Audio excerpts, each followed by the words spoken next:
Most people think the difficult part is getting the opportunity. I don't think it is. I think the difficult part is handling the opportunity properly once it arrives. Because opportunity changes people, especially people who've spent large parts of their life in survival mode.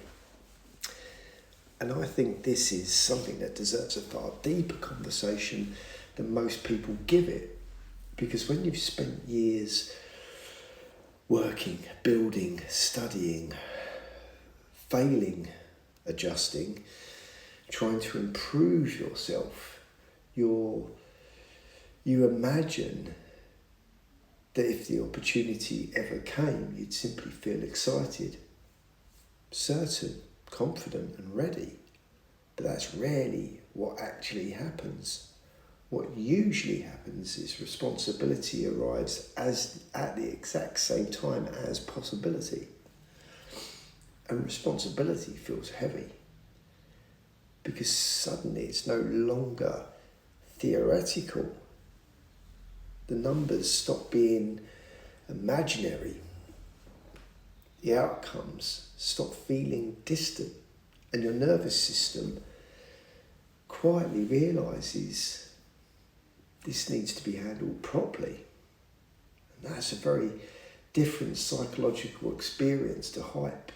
And honestly, I think this is where the operator mindset truly begins. Not when someone gets excited, not when someone posts profits online, not when someone talks loudly about conviction, but in the quiet moment where a person realises, I cannot afford to become emotional here. That's maturity, and that's structure, and that's regulation. Because once something meaningful is on the table, your behaviour matters more than your intelligence. That's important. A lot of people know what to do. Very few people can remain psychologically stable long enough to actually do it. And the market exposes that brutally because the market amplifies whatever already exists inside you. If you're impulsive, the market magnifies impulsiveness.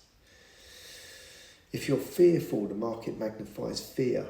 If you chase dopamine, the market will emotionally exhaust you. But if you become calm, the market starts revealing itself differently. And I've been thinking about this a lot recently. The difference between wanting something and being responsible enough to hold it. Because they're not the same thing. And I think this applies to almost everything in life. Money, relationships, business, leadership, growth, success.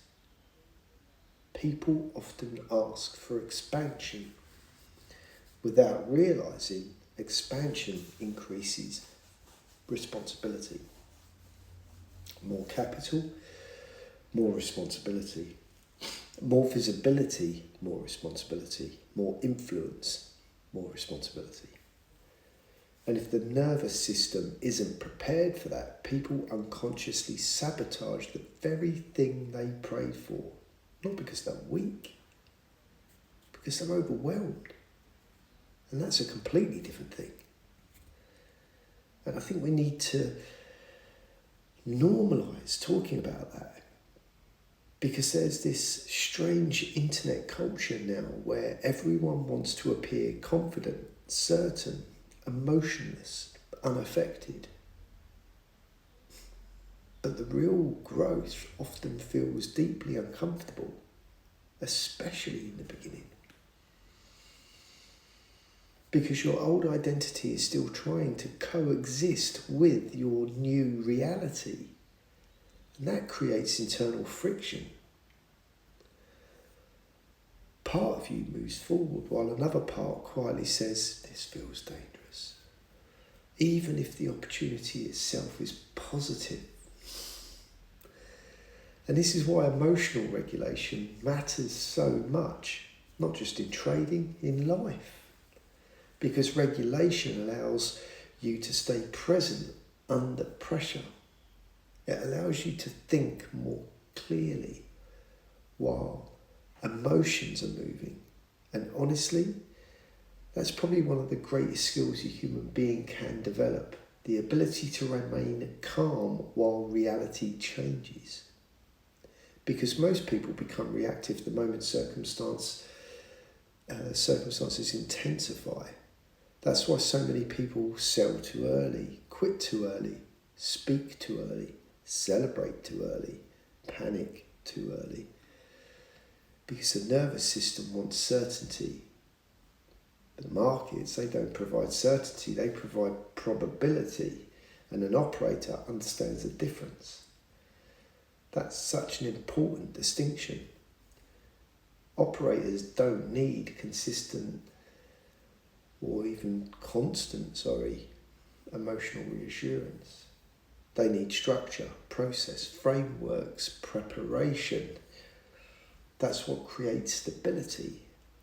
And I think one of the biggest shifts I've personally noticed is moving away from emotional attachment to outcomes and toward respect for process. That changes everything, because now you're no longer waking up every day asking, please work. Instead, you're asking, am I executing properly? And that's a completely different psychological orientation. One is emotionally dependent. The other is disciplined participation. And I genuinely believe that shift is one of the foundations of maturity, not just financially, mentally, emotionally, spiritually even. Because there comes a point where you realise life isn't asking you to become louder. It's asking you to become steadier. That's the shift. And honestly, I think people can feel that energy. Calmness carries weight. Structured people carry weight. People who don't emotionally collapse every time conditions change carry weight. That's quiet authority. And I think this is why regulation matters so much inside performance environments, because eventually talent stops being the differentiator. Emotional stability becomes the differentiator. The ability to think clearly while others are reacting emotionally becomes the edge. And maybe that's what responsibility really is. Not pressure, not fear, but the understanding that if this opportunity matters, then my behaviour matters too.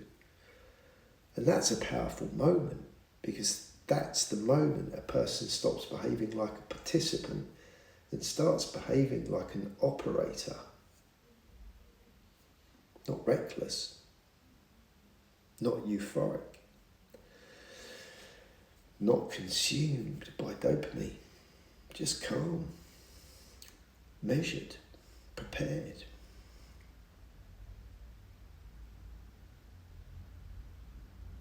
Because serious opportunities deserve serious behaviour. And maybe the people who ultimately sustain growth aren't necessarily the smartest people in the room. Maybe they're the people who learned how to stay regulated while things expanded around them. That's the real skill. That's the real edge. And honestly, that's what I think handling it properly actually means. Calm, structured, executed.